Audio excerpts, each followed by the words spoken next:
1910 കാലഘട്ടങ്ങളിൽ വളരെ കുറച്ച് വീടുകൾ മാത്രമാണ് ഐലക്കാട് ഉണ്ടായിരുന്നത്. കടകളും കുറവ്. റോഡിൻ്റെ ഓരങ്ങളിൽ ഓല കൊണ്ട് വെച്ചുണ്ടാക്കിയ ചെറിയ കടകളായിരുന്നു കൂടുതലും ഉണ്ടായിരുന്നത്. ഈനാദി അപ്പുവിൻ്റെയും കൊടായിക്കൽ അച്ചുവിൻ്റെയുമൊക്കെ ചായക്കടകൾ പ്രദേശത്തെ പഴമക്കാർ ഇന്നും ഓർക്കുന്നുണ്ട്.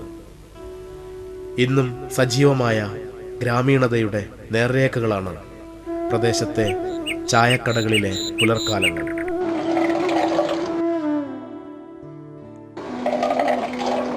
കൊല്ലത്ത് മൊയ്തുവിൻ്റെ ഒരു പലചരക്കു കട ഐലക്കാട് വലിയ പള്ളിയുടെ മുൻവശത്ത് ഉണ്ടായിരുന്നു.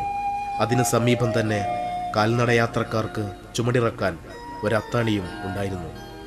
വെച്ചുകെട്ടിയ പഴയകാല കടകളിൽ നിന്ന് ഷട്ടറുകളിട്ട ആധുനിക കടകളിലേക്ക് ഐലക്കാട് മാറിക്കഴിഞ്ഞു.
കാലപ്രവാഹത്തിന്റെ ഗതിമാറ്റങ്ങളിൽ ആവശ്യപ്പെടുന്ന കാലഘട്ടത്തിന്റെ അനിവാര്യ മാറ്റങ്ങൾക്ക് സാക്ഷിയായി നമ്മെയും കാലവിസ്മൃതിയിലാക്കി നാട്ടുവഴികളും പിന്നിട്ട് നമ്മുടെ ഗ്രാമം ഇനിയും മാറുകയാണ്.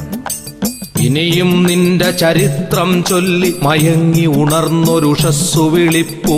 ഉണരുക മഞ്ചാടി കുന്നവിടിലുള്ളതു യന്ത്രപ്പുകിൽ മാത്രം.